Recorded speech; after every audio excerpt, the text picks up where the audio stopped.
پاکیزگی ایمان کا نصف حصہ ہے۔ یہ صحیح مسلم کی حدیث ہے۔ آپ صلی اللہ علیہ وآلہ وسلم نے فرمایا ہے، اپنے گھروں کے صحنوں کو صاف ستھرا رکھو اور یہودیوں سے مشابہت اختیار نہ کرو۔ یہ ترمذی کی حدیث ہے۔ آپ صلی اللہ علیہ وآلہ وسلم نے اپنے جسم کو پاک و پاکیزہ رکھنے کا حکم دیا۔ ان جسموں کو پاکیزہ رکھو۔ یہ طبرانی کی حدیث ہے۔ آپ صلی اللہ علیہ وآلہ وسلم نے کپڑوں کو پاک و صاف رکھنے کا حکم دیا ہے، بلکہ قرآن کا یہ حکم آیا ہے، اپنے کپڑے پاک رکھو۔ اس سورہ مدثر کی 4 آیت ہے۔ آپ صلی اللہ علیہ وآلہ وسلم کھانا کھانے کے بعد حلال کرنے کا حکم دیا ہے تاکہ دانتوں میں کوئی چیز اٹکی نہ رہ جائے۔ آپ صلی اللہ علیہ وسلم نے فرمایا، جو آدمی کھانا کھائے اس کو چاہیے کہ وہ دانتوں کا خلال کرے۔ آپ صلی اللہ علیہ وسلم مسواک کرنے کا حکم دیا ہے۔ آپ صلی اللہ علیہ وآلہ وسلم نے فرمایا، اپنے منہ کو مسواک سے صاف کیا کرو، وہ اس لیے کہ یہ قرآن کے راستے ہیں۔ آپ صلی اللہ علیہ وآلہ وسلم نے مسواک کرنے کا حکم دیا ہے۔ ہر نماز کے موقع پر دانتوں پہ مسواک کیا کرو۔ یہ ابن ماجہ کی حدیث ہے۔ آداب کی تعلیم۔ صفائی کی تعلیم کے سلسلے میں آپ صلی اللہ علیہ وسلم نے فرمایا، بالغ کو اپنے بالوں کا خیال رکھنا چاہیے، یعنی ان کی درستگی، صفائی وغیرہ کا خیال رکھے۔ یہ ابو داؤد کی حدیث ہے۔ 15 دن میں ناخن تراشو۔ چھینک آئے تو منہ کو ہاتھ سے ڈھانک لو۔ آپ صلی اللہ علیہ وسلم چھینکتے وقت اپنے دست مبارک یا کپڑے کو منہ پر رکھ لیا کرتے تھے۔ اپنے دائیں ہاتھ سے کھاؤ، تشتری میں اپنے سامنے سے کھاؤ، کھانے سے پہلے اور کھانے کے بعد ہاتھ دھو اور کلی کرو۔ یہ بخاری کی حدیث ہے۔ کھانے کے بعد دعا مانگو، الحمدللہ اطعمنا و سقانا و جعلنا من المسلمین۔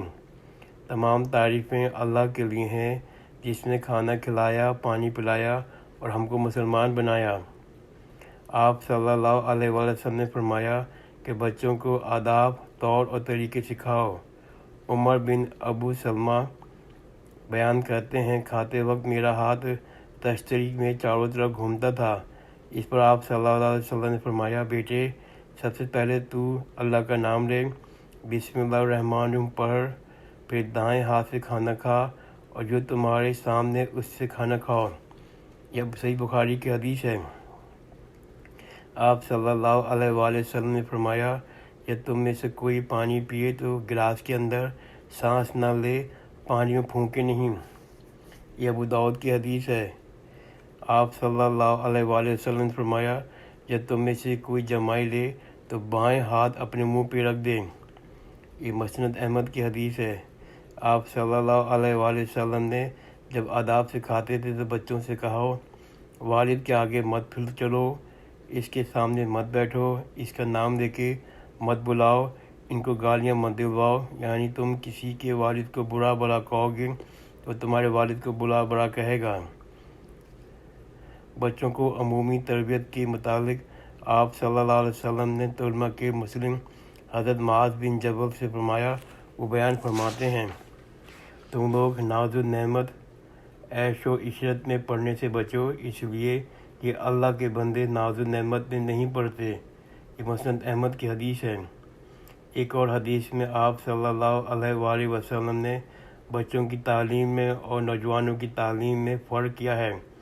آپ صلی اللہ علیہ وآلہ وسلم نے فرمایا، بچپن میں بچوں کو چستی اور تنومندی کی اور جوانی میں عقل مندی کی تعلیم حاصل کرنی چاہیے۔ یہ حدیث ترمذی کی ہے اور یہ حدیث بہت اہم ہے۔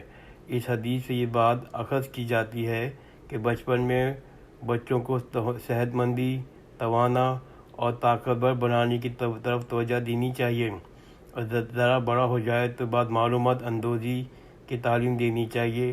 اس زمانے میں جو شخص لکھنا، پڑھنا، تیراکی اور تیر اندازی کا ماہر تھا اس کو مرد کامل کہا جاتا تھا۔ بچوں کو کیا تعلیم دی جائے، اس سلسلے میں رسول اللہ صلی اللہ علیہ وسلم نے فرمایا، 3 عادتوں کو بچوں کے اندر پیدا کرو۔ نبی صلی اللہ علیہ وآلہ وسلم کی محبت، نبی کی اہل بیت کی محبت اور قرآن مجید کی تلاوت، اس لیے کہ قرآن کے حافظ قیامت کے روز عرش کے زیر سایہ ہوں گے، انبیاء اور صوفیاء کے ساتھ ہوں گے، جبکہ اس سائے کے علاوہ کوئی اور سایہ حاصل نہیں ہوگا۔ یہ ترمذی کی حدیث ہے۔ الحمدللہ اس کے ساتھ ہی ہم نے باب سویم ختم کر دیا۔ انشاءاللہ نیکسٹ نشست میں ہم باب 4 شروع کریں گے، باب چہارم شروع کریں گے۔ جزاک اللہ خیرن، خدا حافظ۔